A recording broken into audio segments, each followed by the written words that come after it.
Hello, everybody. Welcome back to another podcast. Thank you again for tuning in. Again, we're so excited to bring you another really amazing interview. This very special episode, we get to interview the CEO of EnerCorp here in Houston, Texas, and his name's James Pung. And you're about to listen to probably one of the hardest episodes that we've ever had to record, just because it was so real, raw, lots of emotions. And James has an incredible story that touched both Jamie and I, and will probably touch anybody who's listened or who has crossed paths with him. He came from a very difficult childhood, which we will get into, and he was brave enough to talk to us about it and share his story, and in order to inspire other people. And I mean, it's inspiring to see how far he's come. He's now currently the CEO of EnerCorp, and just to listen to how his life started and all the heartaches that he had throughout his life and still come out on top is incredible. So I don't want to get too much into it. I really want him to share his story. So James, thank you so much for being here and for sharing your story with us. Thanks for having me.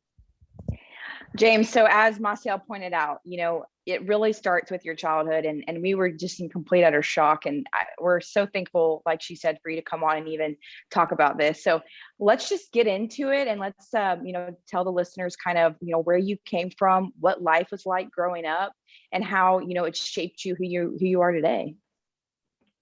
Yeah, for sure. Definitely try to give you as much of a condensed version as I can, with some details to sort of help you realize sort of the severity of what I went through as a child. But and ultimately, I think the important thing is sharing our stories, right? We all have different stories in life, been on different paths in life, and sort of like, how do we use that as a tool to help others and to support those, especially that we work with every day in our professional lives and our personal lives. So yeah, I grew up in the Permian Basin, so all our oilfield family will love that. I grew up in Seminole, Texas, for the most part, so really a small little farming and oil community just north of Midland, Odessa. And really the crux of my story is that I had a mother and a father who were addicted to drugs, had alcoholism issues, and unfortunately that led to a lot of abuse in the home. I had a younger brother and sister, and it's funny how the mind works, because there's so many things I don't remember about my childhood, and I think it's to some degree almost a coping mechanism that's part of our infrastructure in our brain to almost protect us to some degree. But the things I do remember are very profound. Just to sort of highlight some things, when my mother and father eventually broke up, we lived with our dad for a while. Terrible situation. We got left home alone a lot. We were little kids. I mean, my brother at the time, I don't know, he was probably like 3 or 4 years old. So, and I remember basically coming to a point with him that he actually abandoned us. He actually just left us. We never saw him again since. Left us in a mobile home out in the country, out in Seminole, Texas. And I remember just, being in that home, not having anything to eat, not having running water in the house. I remember very vividly going to the refrigerator, and the only thing to eat was a piece of carrot and some dried up mustard. And so, like, it's just like one of those things that's just like branded into your brain. I'll never forget that moment because we were so hungry. And, I felt like the person who had to take care of my younger brother and sister. So, very hard situation. I definitely believe that God sends angels your way whenever you're in need the most. And there's a very large Mennonite community in Seminole, and a Mennonite woman who lived nearby had noticed that there was kids in the house from down the road, but no parents, no adults coming back and forth, and eventually investigated, found that we were living by ourselves, called the police.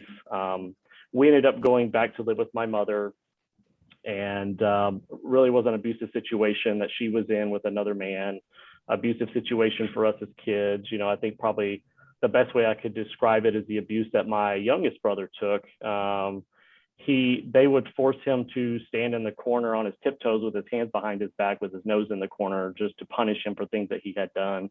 I remember going to school, coming home with what I thought was just amazing, good grades, good news. And I would get beat because, oh, you think you're better than the rest of us, right? So just not an environment where it was conducive in supporting young children. And I could go on and on about the different types of abuse that we went through, but eventually led me to live with my aunt and uncle in Michigan because CPS was going to break us up and divide us. And but fortunately, I had some really great people in my life, even during that cycle of abuse and neglect, that was helpful for us. Yeah, no, thank you for sharing. It's like, you can probably go on and on, but I think we all understand the severity of it. And it's crazy to think sometimes that this happens like down the road, like, or even, people in Midland who would never even think, because we live in America and we think that like everyone has a roof over their head. But the reality is it's not everyone is lucky enough to have such a good childhood like other kids, or go to a good school, or even have food on the table. One thing I remember you mentioned was throughout life, obviously your parents, which is usually who you count on in life to be there for you, you didn't have that. But you mentioned there was a few teachers that believed in you and that thought you were smart and, kind of gave you certain chances. How did that impact you on the teacher side? Because no one believes in you, but you have like one or two people advocating for you. That must go really far for you, enough for you even throughout life to remember, they think I can do it. They think I can go to school. They think I can get a career. So let me listen to them. Yeah, so teachers were super influential in my life for sure. I have total soft spot for teachers. I had teachers that recognized, just by the way that I was dressing, coming to school, that there was needs, right? And I think oftentimes the value there is, are we looking, right? Are we observing? Are we recognizing that there's people around us that have needs? And are we choosing to ignore it and go on about our path? Or are we choosing to maybe do something that maybe feels uncomfortable and interject and say, hey, do you have a need? Is there something I can do to support you? How can I bring value into your life? And that's what these teachers did for me. They supported me to make sure that that my grades were where they should be, that I was involved in programs that I should have been involved in, that my parents obviously weren't encouraging me to do things. So there was a lot of accountability there. So it wasn't all about, oh, James doesn't have a coat, let me go buy you a coat. It was about, hey, you're a smart kid and you should be in this science fair, and you're going to sign up for the science fair because I told you to sign up for the science fair, right? So you had a lot of that going on. So yeah, super influential in my life as well. I got into some trouble as a teenager because I was very angry for a good part of my childhood. And so I got into trouble with the law as well. And I did some really stupid stuff. And I actually ended up in a juvenile facility for a while. And fortunately, I got all of that out of the way while I was a teenager, and I was angry and mad at the world and, lashing out. But coming out of that, I also had a probation officer that was influential in my life and said, you know what? You're a really great kid. You can do so much more in your life, and you just have to get over this hump. You have to go through this valley, and once you get to the other side, you'll have a lot more control over the end story of where you're going. And so yeah, just some amazing people around me that really supported me. It's really important that you, the way that you explained, not just throwing materialism things at the situation, like, oh, he doesn't have a coat, here's a coat, but actually looking at the mental health of the child and putting them in a place where you wouldn't have signed up for the science fair because you didn't know about it, but instead they're telling you, no, you're going to do this, I'm going to do it for you. That is way more beneficial than saying, oh, here's some shoes because you have holes in your shoes. So I think that speaks volumes for the people that are in your life, and also for all of us. If we see something like that, it's not about just giving, it's about actually talking to that child or that person and getting down and deep into like really what can actually help them succeed. And material things is not usually going to help anybody succeed. It's showing them that path, right? So thank you for sharing that. And then there's another part of your story where you actually had to, you and your brother and your sister moved to Michigan to your aunt's house, hoping to have a better life. During this time, you actually ran into some more issues with your aunt's husband. Well, Your aunt's husband actually ended up choosing his addiction over y'all, and they actually had to leave, and them leaving kind of also brought you back to, your parents leaving you when you were little, and that impacted you moving forward, especially as a father. So you're a father now, and so what has that changed in the way that you develop your children, the relationship that you have, having those experiences not just happen once but actually twice in your lifetime? Yeah. So yeah, that was, was really sort of another kick in the shin where, I was in an environment where there wasn't abuse and neglect, right? So I had an aunt who cared very deeply for us. Really that was like the golden years of my childhood, quite frankly. But it was overwhelming for her. I mean, she had never had kids, and bam, 3 kids, right? And so that's a lot to deal with. And so the harder part there was definitely the fact that I had this man in my life who, was a good man, but had this addiction. And, I learned how to hunt. I learned how to fish. I learned how to be an outdoors person. All these things that I think young men need to have in their lives. And I got that out of him. But it did get to a point where his addiction was causing complications with us being able to stay with them. And, quite frankly, it was the first time in our life as children that someone said, you know what, I'm going to stand up for these kids as opposed to stay with this man who is going to cause more problems for us with his addiction. So my aunt actually, left her husband for us, and we ended up moving to Alabama. And so, out of all of that, I continued to be pretty angry through that process with what happened. And, it wasn't until later on in life that I learned really, truly how to forgive and how to move on. And, but, as a dad myself, I realized the value of what our children expect from us, and showing true love, and that, hey, I'm always here for you. Like, hey, you're going to make mistakes as a child. I've got teen kids, and understanding like, hey, I made mistakes. You're going to make mistakes. And no matter the mistake you make, that's part of life. And we learn from them and we move on, but I'm always going to love you, right? I'm always here for you. I want you to be honest with me. I want to support you in all of this, and I'm not going anywhere. Right. And having that sort of connection with my kids is so important, just, because of the abandonment that happened to us as children. So. Did you ever open up to your children about kind of like what you went through? Or did you wait until they were old enough? Or is it something that like you didn't really want them necessarily to know? Yeah, so it's a great question. And it's a complicated answer, right? My kids absolutely know my childhood. They know my story. But I think you kind of use it in moments in life, right? Where, you want your kids to be better versions of yourself, right? I mean, that's what you hope for. But let's be real. I have a couple teenage girls, and, there's a little bit of eye rolling that happens, right? Because it's like, I get this from them. It's like, Dad, you're always coaching us, right? Okay, like enough already. But I use that history and those moments in my life to pour into them and to coach them and to show them. And at the same time, I've learned to raise my children in a way that is, simple and humble, and not just giving them everything in the world, but giving them experiences, right? Pouring experiences into them as opposed to just giving them stuff. And so, and I know that's paid dividends for sure in the talents that they have today and the experiences they've been through. So, yeah.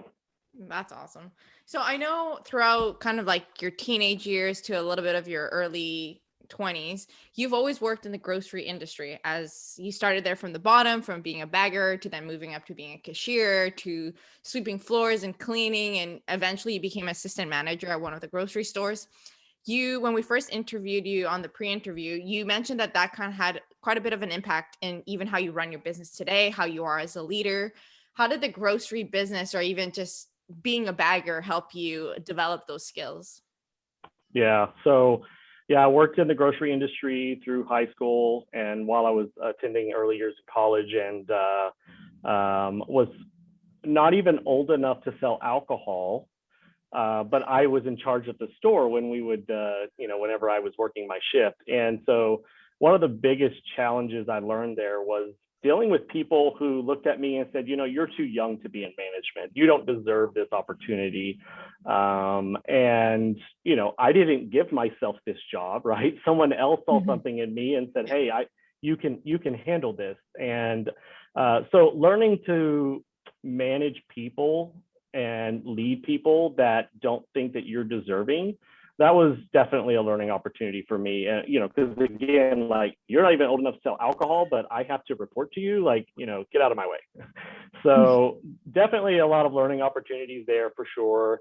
And, learning to work with just people, because, the grocery industry is a people business. You have people in and out all day long, right? And you've got people that are not happy, and you got people that are super happy, and you got all kinds of characters. And so I learned to love people in that industry, because you just got to see such a plethora of different personalities coming in and out of your door every day, that I learned to appreciate people, even the cranky ones, right? Just even learning to be like, what, every time you come in here, you're a little cranky, I'm going to find a way to win you over, right? So it was always that sort of little challenge with people that didn't want to be loved, and you're like, I'm going to love you and you're going to like it, right? So yeah. That's a great attitude to have, especially in business and in sales, and, dealing with, the outside world. Everybody's got their thing, and you just got to adjust, right? So I'm sure that's what's made you such a great leader. And getting into that, the big question here is, how did you get into oil and gas, and what has made you stay in the industry? Yeah. So being totally honest, growing up in West Texas, I saw the ups and downs in the cyclical cycles of the industry, and what, as a teenager or a young adult, like, what do you really know, right? And so, but my early adult years, I was like, I don't want to be in the oil industry. I saw how that impacted people and families and jobs at that time, and so I very adamantly tried to do other things, and I was in the electric utility business for a short period of time as well, and quite frankly, the opportunity to get into oil and gas was really driven by a family decision, because my wife was in law enforcement, and we wanted her to be able to stay home with our children and raise our kids, and basically had a very entrepreneurial opportunity with a startup venture in the North Texas market when the Barnett Shale was first getting started. And, everybody around me honestly was just like, you're crazy. You have a good job here. You guys live in a nice home. You have a nice life. Like, why would you go leave this and go jump in an industry that you really don't know anything about, and move to an area where you have no friends, you have very little family. And, but, at the end of the day, it was like, everyone says it, but not very many people do it. No risk, no reward. Right. And so I knew that if I went in with a good attitude, because there's two things in life we can control, right? Our effort and our attitude. And I think if we do a phenomenal job of controlling those things in a positive way, you can create amazing opportunities for yourself. And that's what happened. I just went in willing to learn, willing to do whatever. And it was such a small company that, we all shared so many hats, and it was good timing too, right? I don't care what anybody says. Luck plays a little bit of a part in everyone's story and having some success. And it was good timing because it was the early days of the Barnett Shale. And we built a business that was successful and ended up being acquired by a larger global entity that I ended up spending over a decade at, and really was able to develop myself as a leader. So that opportunity that came for that somewhat startup, small company, that was like a friend of the family or someone who knew you and offered this to you, even though you weren't part of the industry, you had no idea what you were probably going to do? Yep, for sure. Yeah, no, it was just personal friends that we knew that said, hey, we need a group of folks to get together and help build this thing up. And so, I was, one of the first team members to do this. And so, and it ended up being a really good deal personally for us. So, yeah. That's amazing. See, I do agree with you. There is a lot of luck in how your life turns out. Like one person thought of you, you took the risk, and then your life changed. You're now CEO of an oil and gas business. So that's really interesting. So once you moved on to that industry, obviously the first few years were probably difficult and try to be part of the industry. You're dealing with people who've been working there for 20, 30 plus years. You're kind of adapting to all of that. And then you're part of running it, you get acquired, you do stay in the new company. what attributes do you think led to you becoming, from just one of the employees to making your way up and really like that success ladder to, I believe you became a VP or a pretty high executive at that company before you became CEO over at EnerCorp. So what do you attribute all that to? Is it like how hard you were working, they were noticing it? Like, what do you really think is what shaped you to become that leader? Everybody wants the recipe, right? Yeah. Everybody wants that. Tell like, us okay, what you did. Give me like the 3 ingredients. I don't want 10 ingredients. I just want 3, right? Yes. So that I can get there. So, and this just doesn't exist, right? There's so many factors that play into it. But I will say, if there's probably one word that I would use, it was sacrifice. So made a lot of sacrifices, spent a lot of time away from my family. And you can imagine, like, growing up in the childhood that I had, like having a family was so important to me. Yeah. And being part of my kids' lives was so important to me. So I felt like an ultimate sacrifice for me to be gone from them so much. And it gave me a lot of faith in that, everything's going to be okay, because I've got an amazing woman at home taking care of them, who I trust and love. And so, so there was a lot of that. So lots of hours, right? Lots of hard work, lots of willingness and sacrifice to do whatever it took to sort of win at the end of the day. So long as it fell within the bounds of, like, my core values, my personal core values, my integrity, how I work, how I treat others, etc. And then, I would say too, we made sacrifices in moving our family around. I will absolutely say I was given positions at that company that I would say others deserved more than me. They had been in the industry longer. I think they were smarter, more well-rounded, et cetera, et cetera. But they weren't willing to make the sacrifice of moving to a new region or being gone for a period of time or whatever the case may be. And I always was willing to make that sacrifice and do that. And, it ultimately was just a stepping stone to where I am today. And it's not easy, right? It's a hard road, but it's what gets you to your goal. You took a lot of opportunities that were handed to multiple people, but like you said, some people, are given opportunities, but they don't want to sacrifice. Like you said, most people don't want to move. They don't want to get uncomfortable. But then the people who do are, you get a little bit further out in life. And it is one of the beautiful things about the oil industry, right? Is that you see people that opportunity is created for them because they're willing to sacrifice. And there's all the other things, right? They have to work hard. There's got to be a certain level of intelligence there. There's all these other boxes that have to be checked. But the oil and gas industry gives people so many great opportunities if they're willing to make that sacrifice and take those steps and believe in themselves and believe in the team that they work around. And So you've built a very successful team. Obviously, you've been successful in your career. Becoming a CEO, it's just not something that happens overnight. Like you said, you had a lot of sacrifices.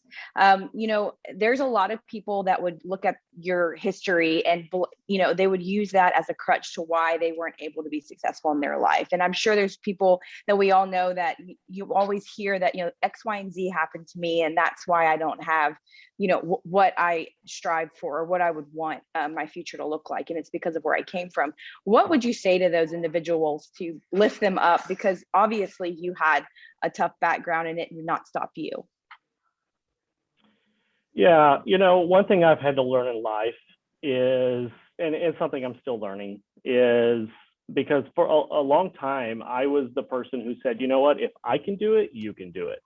And I really kind of, it was almost like a chip on my shoulder to say, you know what, I don't want to hear you crying. I don't really care about your problems. Like, we all have problems. Just put your boots on and go to work, right? I really sort of had that attitude for a long time.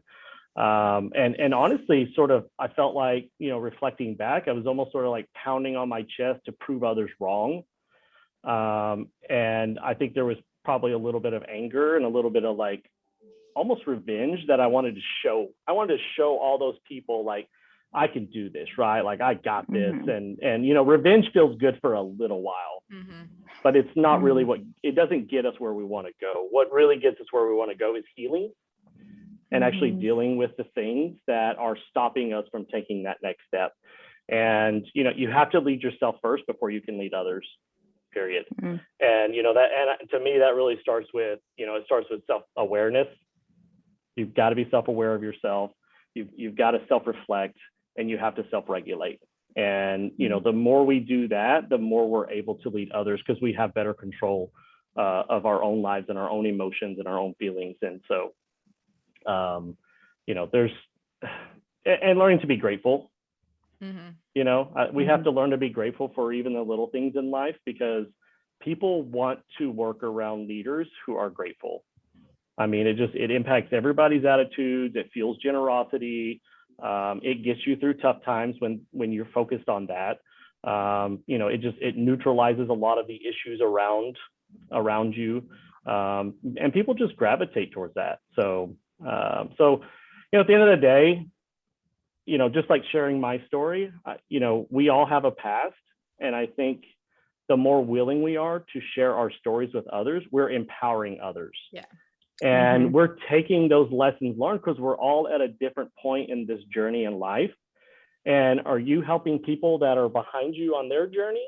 And are you seeking out people that are ahead of you on your journey to support you where you're at, but also supporting these people and where they're at? But if we don't share our stories and we're not real with one another, there's no value in your story, right? There's no value in sort of supporting those people and being an impactful part of their lives. So, just at the end of the day, we need to learn to be more real with one another and be the best first-rate version of ourselves, and not some second-rate version of someone else, right? I love that. I want to know when you're going to write your book, because I'm just feeling so inspired right now. Wow, that's great. Yeah, no, it's incredible. I remember when Jamie and I just first heard your story, we're like, what? Like, we would just never, like, it's just so nice at the end of the day for people to share that real and rawness of, this is where I came from. Look at all the challenges and all the crazy stuff that I went through in life, but look at how I turned it all around, and look how I am successful now. Like, it's incredible. And it's so great to just hear it. Like you said, it's good to share your story. Because you never know, like, how many people you're inspiring off of that, it's really amazing. And you have to be intentional about what are you doing with that story, right? So, and I'll give you just like one example for myself is, I'm very involved with CASA Child Advocates of Montgomery County, and have done various things within the organization, from being a child advocate, advocating for kids that have been through situations or are going through situations like I went through, and being there and being able to really, show compassion for them and actually help them in their life, and hopefully get them on a path that's better. But you have to be intentional, and you have to make time in your life, because I can come up with 10,000 reasons why I'm too busy to do stuff like that. Yeah. And because at the end of my days, I don't know that people are going to stand around my tombstone talking about how great a company EnerCorp is, right? They're going to talk about how great a leader you were, how much you impacted them personally, how much you lifted them up. And that goes, as well within your community and what you're doing to support causes that are important to you. I love that. So this is actually a really interesting question that I actually really like, was looking back at your life from all the crazy stuff that you've been through, your parents, your family, kind of like what life handed to you. Where exactly was there a turning point where things were so bad for so long that that's all you've ever remembered, and then all of a sudden you maybe had a really good month or year, and you could tell, like, my life has turned around. I am happier than I've ever been in my life. Like, what year was that? Or if you close your eyes, like, what moment do you recall that being? And then if you were to given a chance to rewrite your story and go back to a white house, picket fence, amazing parents, would you change that if you had the opportunity to kind of rewrite your life? Yeah, that's a tough question to answer, right? So, of course, I would much rather have had like amazing parents and have that story where we get together every year for Christmas. Like, that would be awesome, but I don't. So, no regrets, honestly. I mean, it's my story. It's the path that this is what happened. And some of that path was me making bad decisions too, right? It wasn't always on them. And So, yeah, I think when you look in the rearview mirror, I mean, what's the point, right? I mean, that's why the rearview mirror on your car, is this small and your windshield is this big, right? So, very much try to stay focused and looking ahead and learning to forgive, right? Because I think people can choose to ignore their past, but still have a lot of anger about the people that have hurt them, which we all know is just like completely worthless. It just does you no good in life. And but there was absolutely a turning point for me. Like I mentioned earlier, got into trouble with the law and spent some time in a juvenile facility in Post, Texas. And that was where I really had that opportunity to self-reflect, because I spent a lot of time in a little cell by myself.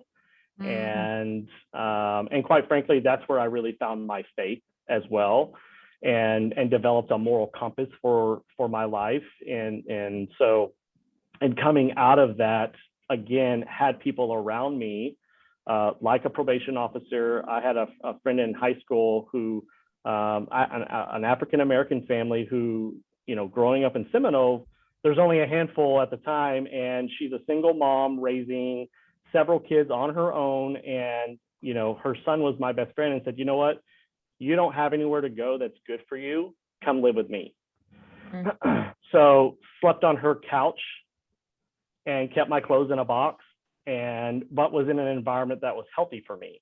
So again, someone stepped into my life to support me. And so that was really a turning point for me, where I said, you know what, I can focus on school. I love playing sports. That was something that was great for me. Had people around me that were supporting me. And that was a turning point where I headed down a path of where I had more control over my destiny and was making better decisions. So. No, thank you for sharing that. And I think it's really important too that you pointed out that some of the decisions in your life you made too as well. It wasn't just all, from your parents. So I do think that's a really valid point in your story and who you became today. And lastly, the last question we want to ask you is, how has empathy for others played a role in becoming the leader that you are today? Because empathy is probably one of the attributes that a lot of people don't think about, but can be very impactful when you're trying to, not just build a team, but persuade others to follow you. Yeah. I read a book. I love to read. Actually, Simon Sinek has some really great thoughts around, how we show empathy to the people around us, specifically, team members with people who we work with. But, we kind of, there's sort of stages of sort of how you manage dealing with people in situations. And I think you can get stuck on one or the other, or you can get it to a point where it's actually useful and helpful. So some people get stuck on pity and just sort of feeling sorry for someone. Some people get stuck on sympathy, where you genuinely care about the suffering that they're going through, the situation they're in. Some people, you have empathy, where I feel your suffering. But I think, ultimately we really need to work to get to a place of compassion where we're actually doing something about it and working with them through their suffering and supporting people. So at the end of the day, just like I made some bad decisions, people make bad decisions, right? I think even among team members, I always tell the folks in my organization, like, the 80-20 rule is probably pretty fair when it comes to turnover within an organization. But if we're not showing empathy and we're not being intentional about the development of those 20% that are, they're a little bit more trouble than the rest, and they're a little more high maintenance, and they're all those things, right? All we're doing is rotating someone else's 20% into our organization. Okay. So how do we create an environment where we're investing in people so that, that 20% is now 15%, and it's now 10%, and now it's 5%, right? And just whittling away at that. And that all starts with, again, having empathy and compassion for people and supporting them genuinely. And, the book that I mentioned that I read that really helped me understand how to better manage people is look through people through their lens in life, not your lens. And that's what helped me change my attitude from one of like, if I can do it, you can do it. No. I had people in my life that stood up and helped me. I had people who let me sleep on their couch. I had people who made me do science fairs. I had those people in my life, and that helped change the trajectory of where I was going. Some people didn't have that, right? So again, we have to look through people's lives through their lens and understand what they've been through, to really successfully help them move on in a productive way. That's amazing. Thank you for that. That's like such a good finisher and something to think about, because you're right. I think there's a lot of judging on all our parts with team members, with whoever it is. But I think the majority of time, like, you don't know what anybody's going through. Everyone has their own battles.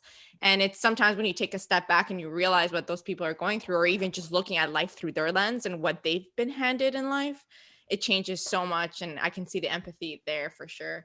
James, thank you so much for coming on the podcast. Like I said, this was like one of our favorite, like, it's such an inspiring, amazing story. And like, we're so happy to be able to share it with the rest of the oil field, and hopefully, that they'll be inspired by that. Yeah, for sure. Yeah. Definitely. Thanks for having me. You ladies are doing some amazing things and just exposing some amazing people in our industry, and people that oftentimes we wouldn't get to connect with or hear their stories, and help people realize we're all real, right? We're all people just on a journey, and let's be here for one another, because this is an amazing industry, and I just love the community that's built, especially with people like you guys doing stuff like this. So thank you so much. All right. Thank you so much, James.